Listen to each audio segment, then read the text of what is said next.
Hello and welcome to Creativity Uncovered.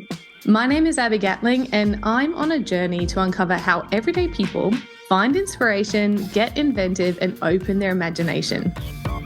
Basically, I want to find out how people find creative solutions and how they use them at home, work, play and everything in between. And as always, my goal for this podcast is that by the end of it, you'll be armed with a whole suite of tried and tested ways to summon creativity the next time you need it. Today, I am speaking to Clare Morgan, who is a UK-based fine artist who specialises in liner cut printmaking. And Clare has a really interesting journey and relationship with her creativity.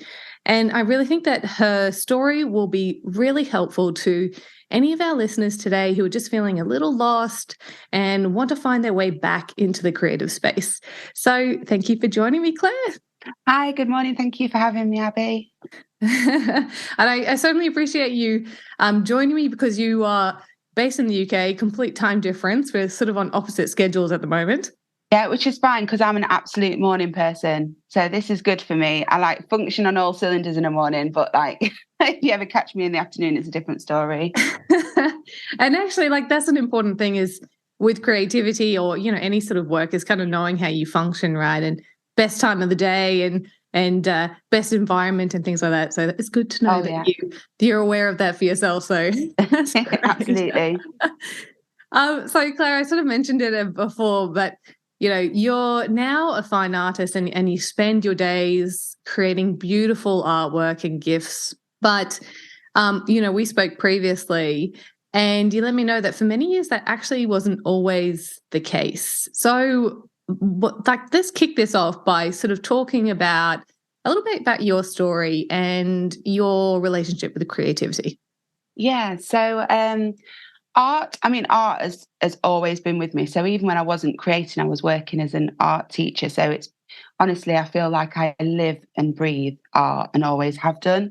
My very first memory of doing any art at all was when I was really small. And you know, you get your colouring books and you're really proud of what you're doing. You show your parents. And I decided that in all my colouring books, I was going to colour the lines rather than filling in all of the gaps. And that was how I was going to approach it. That was kind of my way. And I remember just like, and people saying, why don't you just colour the whole thing? And I was going, no, I like it that way. And I think I was quite set and doing things my own way early on. I think that's because as children are naturally creative, naturally curious. We don't have loads of baggage attached to it. But as we start getting a bit older, there's more shoulds going in there and people telling you how this thing should be done and expectations. And unfortunately, I think we lose that over time as we grow up a bit.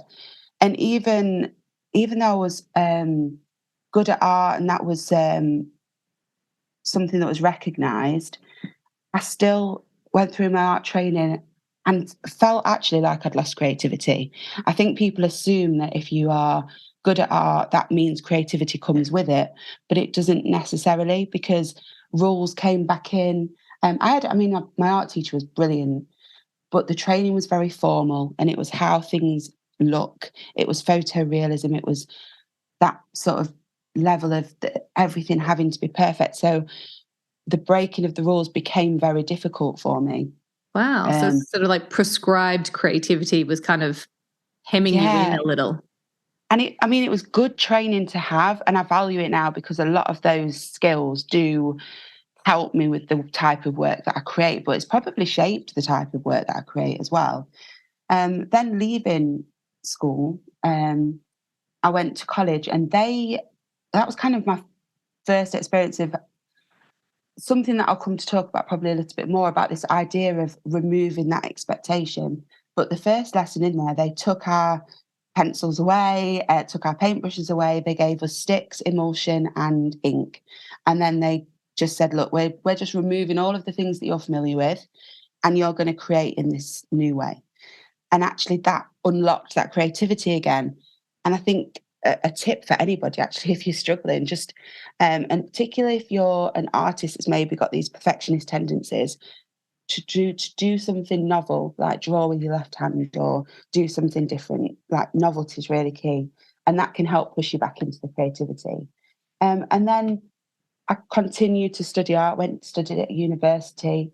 I went into teaching, and that's where my journey started to change slightly. I started to progress in my teaching career and went into school leadership, which took me out of the classroom a bit more, but also dominated a lot of my time and a lot of my brain space as well outside. So at that point, I slowly started creating less and less until the point that I wasn't creating at all. And yes, I was in the classroom, but even that was very different, just because of the other roles that I had. So I was doing that for a few years, and you sort of feel like I felt like something was missing. I knew something must have been missing because I started to go to Buddhist talks and spiritual stuff and just trying to find this thing that was missing without actually connecting the dots that was my creativity. And then I started to become quite unwell. I didn't know why. I was having repeated infections and lost my voice, and it started to impact my work. And I was ill for quite a long time before I realised what was happening. I actually went to work one day feeling quite poorly, because at that point I was so poorly I was going to work even if I wasn't feeling great. It became the new normal. Yeah, it was. You don't notice it creeps up on you over time. You just think, oh, everyone, I don't know, you just assume it's okay. Yeah. I mean, I knew I wasn't okay because I was going to the doctors repeatedly, but just not getting answers. Then this particular time, he did an examination, and he said, oh, like, your liver and your spleen are like huge, and you're also tachycardic, and you're also running to temperature. And I think they thought it might have been sepsis at that particular point. So they sent me to hospital.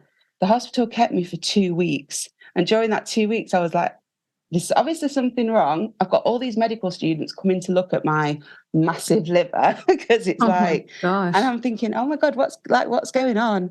And then during that time, they discovered I'd got non-Hodgkin's lymphoma, something called peripheral T-cell non-Hodgkin's lymphoma, which is a really rare one, which is why it's hard to pick up, because everything that was wrong you could put down to other things. Like, in the end, I got like itchy legs, and that's, the doctor would say, oh, it must be the washing powder that you're using. Yeah. So you'd like change that. Or I was losing weight, but I was also going to the gym at 5 o'clock every morning thinking, oh, if I just go to the gym and get fit, I'm going to feel better. Yeah. Yeah. And then there was all these sort of signs that I never put together, but I didn't have like the swollen lymph nodes that you'd expect. It was more like these subtler, like infections, itchy limbs. Eventually I got the bigger symptoms like night sweats and stuff. I also had an immune disorder, which is why I had the infections and probably kind of linked to the cancer. So at that point, that's like that kind of, you're going about your life trying to sort of figure things out. You've got everything kind of planned ahead. It's almost like somebody just pulls the rug from underneath you. And at that point, nothing else actually matters anymore. It's just actually dealing with it, getting better. It was part shock, but also part relief, because I knew what was happening. I knew that actually I wasn't well. Then there was something I could do about it. A bit more clarity for you. Yeah, it did. The doctor had said, the consultant had said, it's stage 4. So when they did a PET scan, they fill you with radiation. It's bizarre, but they scan you, and I just lit up like a Christmas tree. I was like, oh my God, it's literally everywhere. It's in my bones. It's in my liver. Like, just crazy. But they said I could start off with chemo, and if I could get rid of it with chemo, then I could have, hopefully, well, they don't tell you everything. They don't tell you everything all in one go. They give you like steps. So they tell you a bit, and then you go through that bit, and then they'll tell you the next bit. So they take you through it really well. And I ended up having a stem cell transplant in the end, because my treatment took quite a long time, and it was quite invasive treatment, especially with a stem cell transplant. It meant I had quite a bit of time to recover, and I was off work for quite a bit of time as well. So I ended up with this period of time post transplant where I knew I was going to be going back to work. Couldn't go back then because I was still recovering. Yep.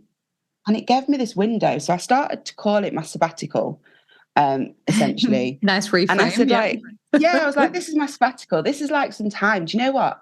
I haven't had my whole life. I have never had a period of time where I can just focus on like what I want to develop and focus on me. So I used it and I wanted to get back into my creativity again. Thought this is the time I need to get that back. But I was in a strange position, having done art and having these expectations around what I should be able to create. There was a fear there. There was like baggage there that actually, if I start making, it's going to have to be like really good. I had these crazy expectations. So I thought, well, like as good as you were prior to teaching, or yeah. Okay. Because when you teach, I think I felt like, because I teach 11 to 18-year-olds, I do teach sixth form, but I feel like there's this, I felt like the stuff that I was creating had this like school energy to it. Like, I don't know, it didn't feel mine. So it was kind of being able to let go of that and step out of it, find my own voice again. But I actually did it in an interesting way. So I decided to do tapestry weaving because it was something new, novel. I have no expectations around it. No one's expecting me to be good at it.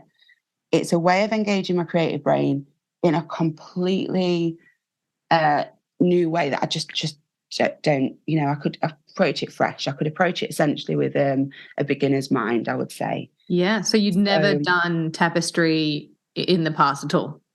No, never. And it's not something I do now, but I have the tapestry that I made in my artist studio now because I look at it to remind myself that actually, if you are struggling, just find the novelty or find something new. Yeah. And push your boundaries that way. And then from that, I then went into portrait drawing and started to draw from sitters. And then I became obsessed with people because actually through all of my experiences, I think I started to just really appreciate kind of other humans and other people's stories. And I became intrigued by the fact that we never really know what anyone else is going through and that we should be living with this kindness. And there was kind of just, I was just obsessed with being human, being here, kind of trying to get stories across through the art.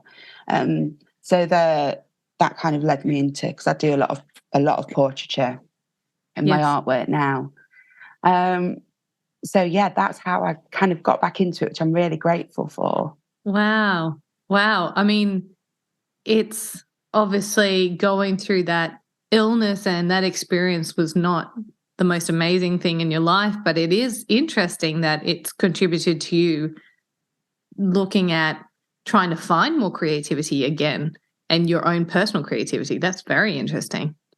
Yeah, because I think that also links to a sense of purpose as well. Because I think after something like that, you think, well, what am I actually here for? What am I on this planet for?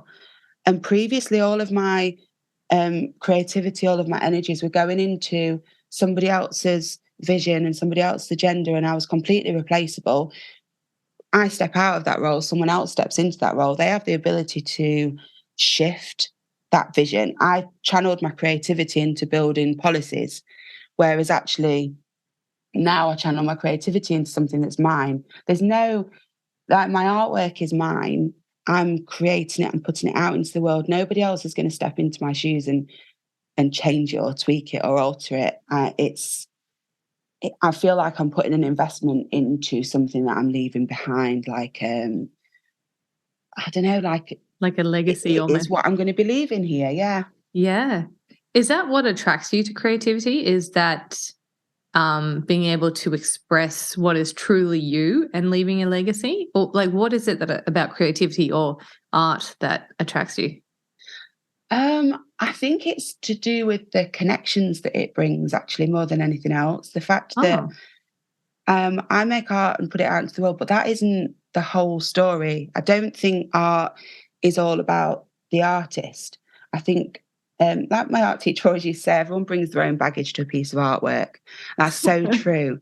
If you find a piece of art that connects with you, as a viewer, as like somebody observing that artwork, you see something that connects to you, it's because you're connecting with it because of your own baggage, your own story, your own journey.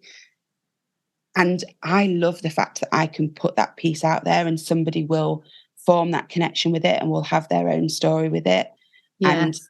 it'll invoke that kind of emotional energy. And I've been at so many exhibitions and shows where people have picked up a piece of artwork and they'll say, this really reminds me of this relationship I had, or this really reminds me of this moment in time when I had this struggle. I mean, often without me sort of saying anything about my story, often people who have had really challenging times in their lives, those are the people that are connecting with the work and choosing the work.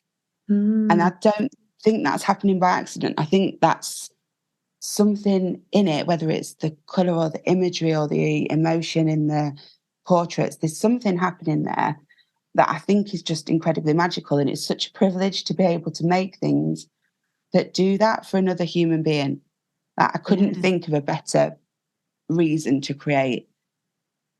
Yeah.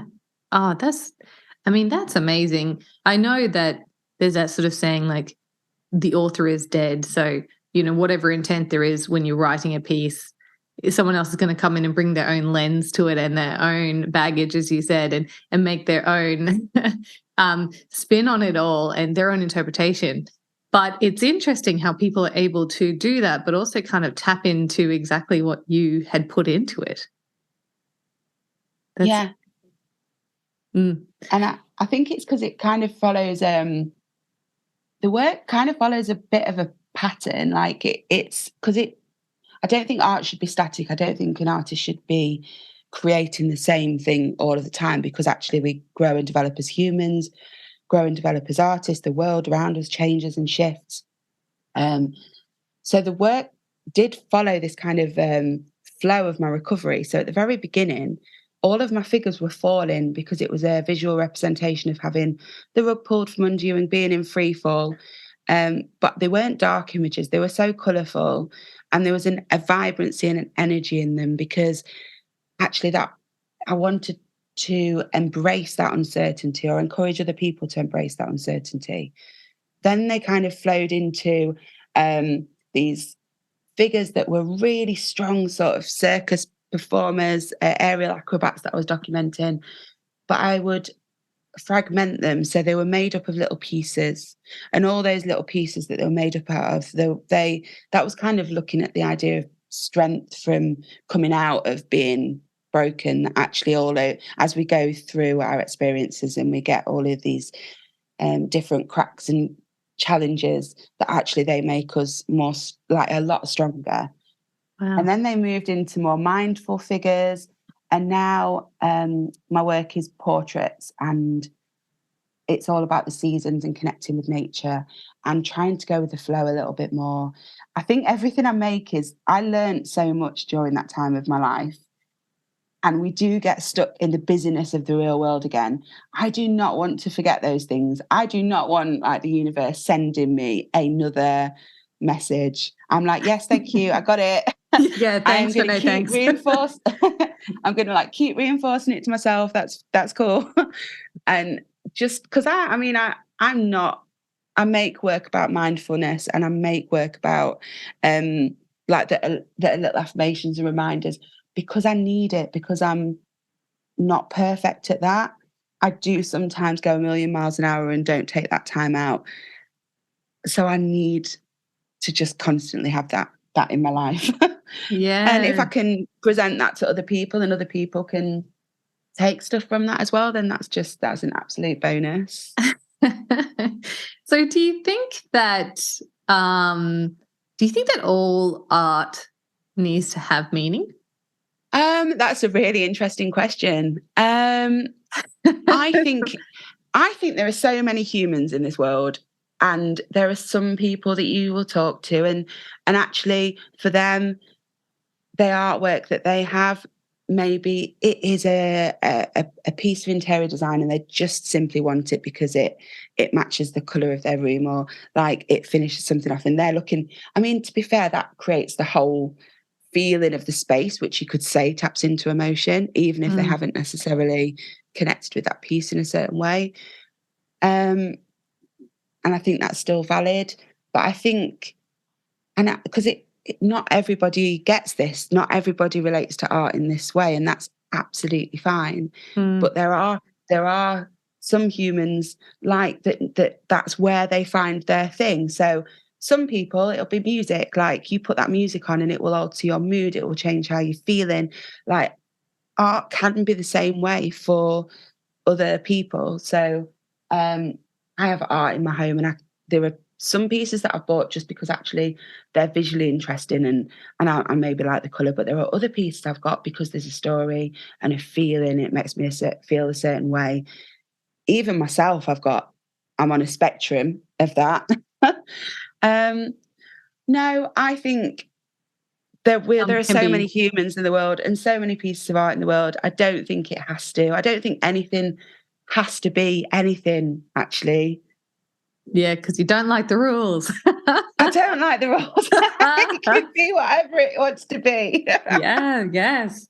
Because, I think that's always interesting. I think when people try and assign like just a nominal meaning to something, for me, that's kind of worse than just going, oh, it has no meaning. It's purely just aesthetic and it's pretty and I like it. Because I think that's valid enough, Yeah, that could be the thing. It's actually, do you know what? It's because I like it. That is actually still coming from a place of emotion. Yes. Because it's creating emotion in them to drive them to make that piece. Yes, and actually a person like, do you know what? Maybe that's not the right question, actually. Maybe, or the right way of thinking about it. If you choose something, there is emotion attached because there has to be. Simple as that. Because you like it. Yeah. That's it. As long as you're cognizant when you're making the decision. Yeah. Then there's some type of thought process that goes through it, and thus therefore an emotion that goes through it as well. Absolutely. I love that. I love that.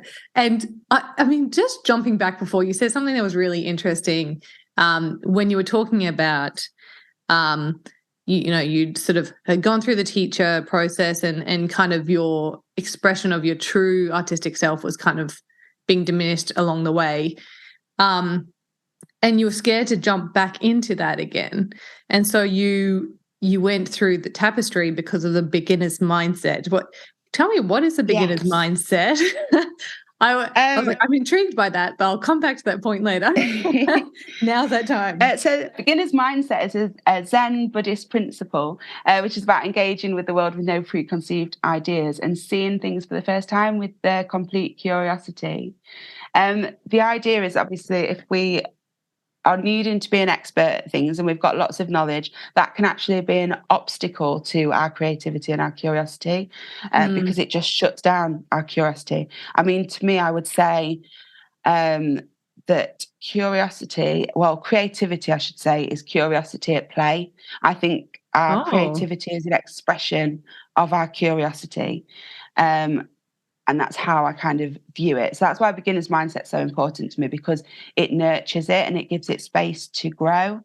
It's really just about letting our mind be free and being open to new possibilities and letting things go. But I think it's like a muscle that we need to practice. And I do think we need to sometimes find, because especially if we are an expert in a field, it can be so hard to let go of all of that knowledge and see things fresh. So you can kind of flex that muscle, if you like, by changing things up, altering like the method that you're creating or what you're doing or the way that you're thinking, or putting yourself in completely new situations, which is where the divergent thinking element comes in, and improv. Because now I've realised that that kind of beginner's mindset is so vital to me. Yeah. I am a lot more open to trying brand new things in the creative realm that span even further than just art, because I can see the value that has on my artwork. So I take part in improv now, which I absolutely see as boot camp for my brain. And that Love side that. of things definitely helps with my creativity and my imagination.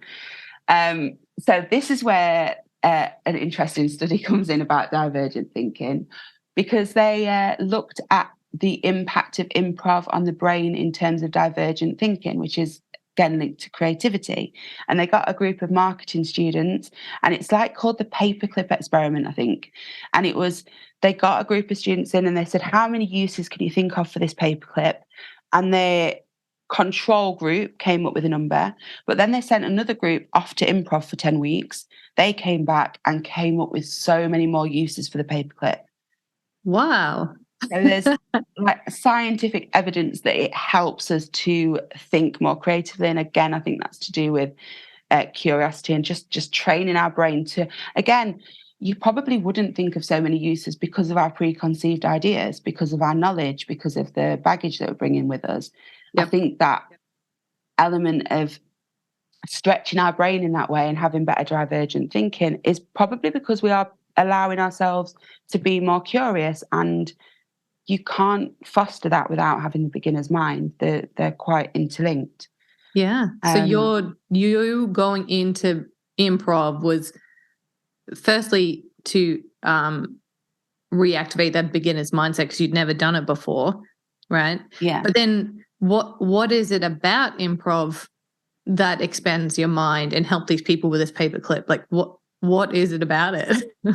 So it's really about the process rather than the outcome. So you're in it and it's live and you're not worried about the end result. It's actually a really amazing way of feeling very, very present.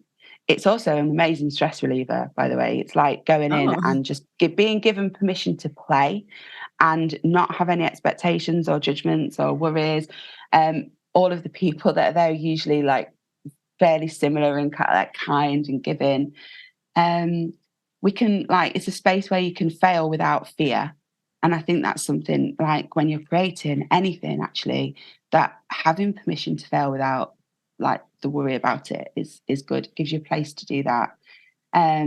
Helps with imagination and idea generation, because again, you're thinking on your feet and the stuff's just it's amazing how the stuff is just there in your head. And you can't censor yourself. It just has to come out. There's no kind of preconceived ideas. Again, you don't go into an improv scene with a preconceived idea of how it's going to unravel. So again, you're going in with that curiosity and developing that beginner's mind again. It's just about creative instincts and being willing to explore and play and just trusting yourself. Yeah. And you just have to like make a choice as well. So often with improv, you just have to choose, like, you say something and then you have committed to it. And some of the games that they do as well, that you might have, so the game they do where you have slips of paper and people have pre-written sentences in, and randomly during the scene you pull out the piece of paper and you read whatever's on it, but you read it with such commitment because you have to. That's what makes the scene, and then you just roll with it and run with it. So yeah, I think it's fantastic for just getting my brain into that creative space, and then I can bring that way of thinking. It helps me with my creativity, with my art, but also just in everyday life, it makes you more responsive to things, willing to go with things, willing to take risks. It's just helped me feel a lot lighter and a lot better. I think boot camp for the brain, improv. I love that. I mean, it's such a seemingly random thing, but everything you're saying now is like all of that can be applied to creativity, and also just a great mindset to be in, to be observant, open to new ideas, able to change directions, be agile, all these things they're great in life anyway. Yeah. I mean, and you're practicing it in a non-scary environment. And it's interesting you said random, because actually I was not seeking improv in any way. I just happened to go for coffee with two stand-up comedians who just said, well, actually, they just invited me for coffee, and I have this thing where I just think now, you know what, like I would just say yes to things. I say yes, and then I think about it later. So I just was like, yeah, I'll go for coffee. I think it was art related. And then they said, oh, we're setting up this improv group. Do you fancy coming? And this was about 4 years ago. And I just started to go and absolutely love it because of all the stuff I get from it. And it wasn't on purpose. It wasn't a decision. I had no idea what improv was. And when they first explained it to me, I was like, this sounds bonkers. But it has given me so many opportunities to push myself out of my comfort zone. I mean, I do the groups. I don't tend to perform, but I have performed once. When I got a message at like 10 o'clock on a Friday morning, do you fancy doing an improv show in a theatre at 7 o'clock tonight? And then I typed yes straight away before my brain had chance to say no. And I committed and I said I was going to do it and I went and did it and it was amazing. I think that's another thing I perhaps approach things with as well now. I think, well, you kind of only get this experience once. What is the worst that's going to happen? And I think putting yourself in sometimes uncomfortable situations or things that you're going to find challenging, again, just stretches your brain and stretches your willingness to try new things. Yeah. It's all, I always think that like being uncomfortable is just a sign that you are growing a little bit and it's an opportunity to develop as a person. And, you know, this podcast is that for me, like, so I was so uncomfortable when I first started it because, you know, my voice is too squeaky or I've got nothing to say. But I'm getting so many benefits out of it by talking to people like you, and it's just really making me feel alive, you know. But if I had just sort of let my being scared of it and the uncomfortableness of doing the first episode, if I let that stop me, then I wouldn't be here today. Yeah, that's so true. And it's really good to acknowledge that and reflect on it as well, because I think we sometimes just keep ourselves so hemmed in and so we don't fully grow into ourselves. That you never know what's around the corner. No, no, absolutely not. And I think you get, I don't know, you get one shot and we just try it and what's the worst that's going to happen? I mean, nobody at the end is going to sit there and talk about the things that the only thing we talk about is the things that we didn't try or didn't do. So where did this idea to say yes to everything, where did that come from? Do you know what? I think it's literally not yes to absolutely everything in the broader sense, but generally it's kind of a mantra that I like to have. You know, I read, this was before I was poorly. This was a long time ago, actually. I read Yes Man, I think it was called. Oh, yeah. I haven't read it for a really long time, but in the book, it was about a guy that started to say yes to everything. And the way that his life just unraveled, and well, not unraveled, that sounds bad, that makes it sound like it went terrible, but unfolded, I think is a better word. And opportunities started to come to him. And then he started to have such a rich and fulfilling life. And I think as soon as you're sort of becoming more open to possibilities, you see that happening. Like with my art practice, when I started to say yes to that and to embrace it and to take on events, it's just brought me just so much. I get to go to loads of different places around the country to share my work with people, have conversations with people. I have built up a huge artistic community of people around me, people that, you know, perhaps before I would have seen and like admired their work. They're now kind of my community. And I love that. I just find that there's just such a richness to, mainly because of the community and the people that has allowed me to expand and meet. I mean, when I was doing my leadership role, I was so absorbed in my work and all of that actually I remember sitting down and saying to my husband, look, there's nothing outside of work. Actually, my friendships had kind of even sort of disintegrated. I was going on like online meetups to see whether I could find like a meetup groups that I could actually meet some other human beings, but then having no time to go. So even my relationships beyond work were, as well as my creativity, everything was suffering. But now it's, I don't know, just surrounded by so many amazing people. I'm getting to do things like this and talk to you like across the globe and just and share. Like that wouldn't have happened if I'd just, I don't know, stayed contained. Yeah. I kind of want to, I don't know, I want to just talk to people, meet people, build community, build connections. Yeah. Yeah. I mean, it's, building connections is exactly what you said in the beginning about what creativity is to you. That's amazing. And thank you for saying yes to this, by the way. Thank you so much for having me. Now, before we go, you've mentioned a couple of tips throughout this chat, but tell me, what's your number one piece of advice for others who are maybe in that place where they were more creative in the past and it sort of dropped off a little bit, or perhaps they haven't like delved into it since they were a kid? What do you think your advice would be to people who want to refine their creativity? Oh, I think novelty, maybe going and finding something that is new and creative and interesting, and just maybe go, because I went to the tapestry and I went to a workshop actually. Go and just find a workshop that you think is quite interesting and just go along and go in and have a play, whether that's a ceramics workshop, whether that's a tapestry, whether that's a lino cutting, like whatever that might be. Just go and try something, but go in just and play.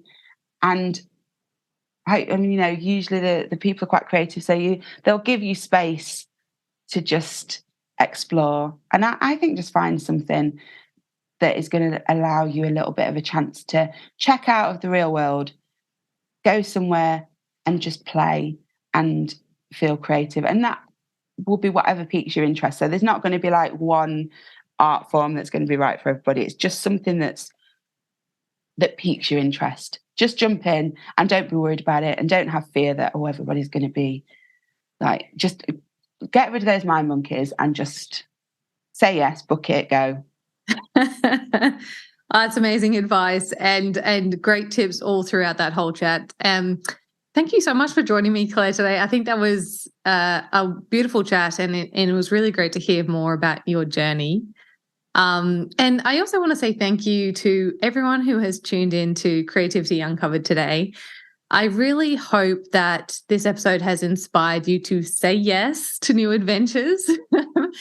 And as always, I hope that it helps you summon your creativity the next time that you need it.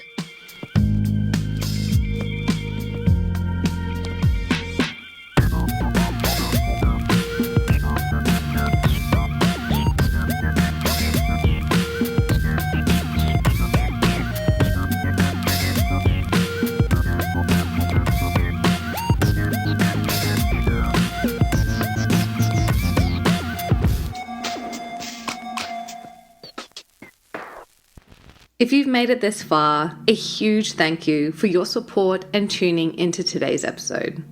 Creativity Uncovered has been lovingly recorded on the land of the Cubby Cubby people, and we pay our respect to elders past, present, and emerging.